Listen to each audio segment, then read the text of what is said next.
Hey guys, Colleen here, DIYer behind LemonThistle.com. Today I'm excited to share how to make coloring sheets using your own art and lettering.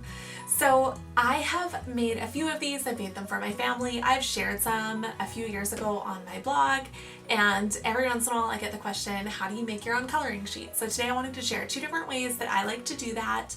I'm going to show you how to do it with just paper and markers, and I'm also going to share how to do it digitally. So of course you can make coloring sheets using graphics that you find online, different fonts, things like that. But for the sake of this tutorial, I want to show how to take your own art and turn that into a coloring sheet. Before we get started, if you have not yet subscribed to my channel, I would so love if you did that below so you don't miss out on any more DIY or home decor videos. All right, let's do it. Okay, while I let my Apple Pencil charge for a minute because it's dead, let's do coloring sheets using paper. So in this method, you would draw or letter whatever you wanted to. That pen looks rough.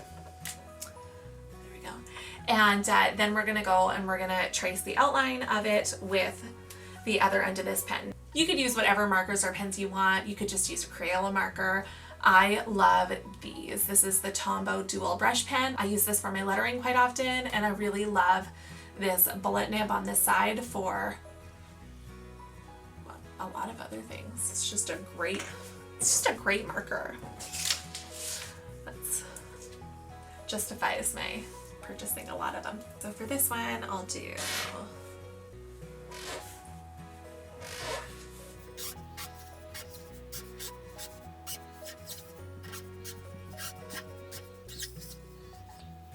so I'm just lettering Bloom Baby. I'm maybe gonna draw a flower.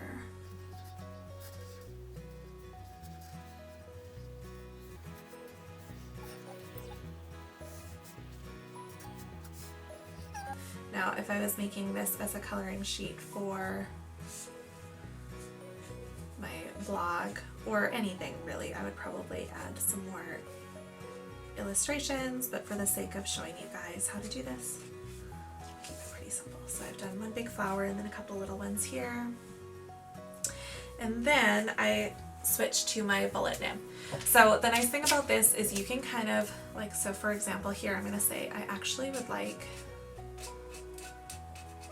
to pull this up a little bit higher, and I'd like to cut that off. So now I take my art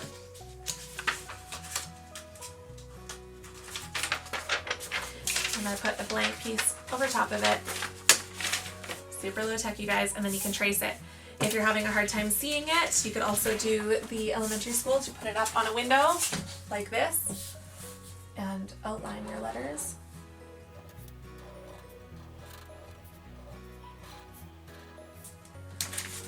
Or if you have one, I love to use a light pad for this. This one here is a Cricut Bright Pad, and it's basically just a window on your desk, so you don't have to stand at the window the whole time. The other thing that I will say about this is then you could redo your lettering if you wanted to, and then kind of move it around to get the flowers exactly positioned how you wanted to as you are tracing. So you can change things as they go because your original copy is just, because your original copy you're outlining, you don't necessarily have to leave it exactly like that. So in that case, I would change this B here a little bit because I can. And I would maybe find an old picture of some flowers that I loved to put around this as opposed to using these. But for the sake of this tutorial, let's keep it super duper simple and trace this pretty much as it is.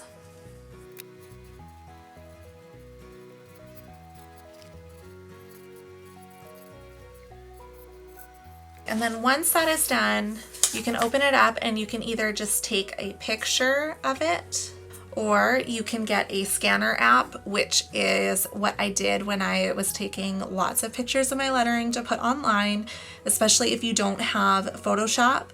Okay, so you can just take a picture of it and you can just brighten up the black and white to make it, here we go, like you can highlight all the highlights, bump the contrast up, and make sure to move the black point down, and then also take all the saturation away so that there's no yellow parts of your page.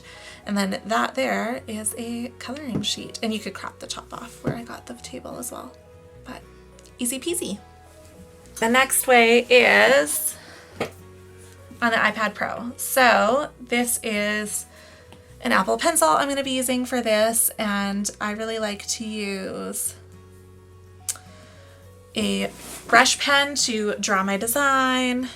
And for coloring pages, I like them to be thicker than my normal lettering, just so that you can really color them in. And then whatever you do here, you add another layer, and then you can lighten this layer. So it's exactly what we did with the paper. This is like your top paper, and now we're going to switch to a monoweight pen, and we will outline it. So you can zoom right in and outline it the exact same way that you did on paper. Oops, I got thicker. And I mean, you could go a lot slower if you wanted it to be perfect.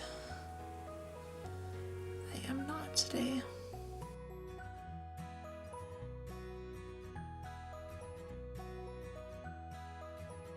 Okay, so then you just go back into your layers and you turn it off. So this one I kind of rushed through. It's not totally perfect, but you can see same sort of thing. If you took your time, it would be a little bit cleaner.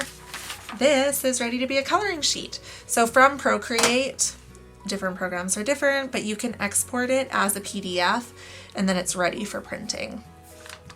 So those are two different ways to make coloring sheets without Photoshop. Thank you so much for watching. I hope that you enjoyed this video. If you did, make sure to give it a thumbs up and subscribe so you don't miss out on any more DIY or home decor videos.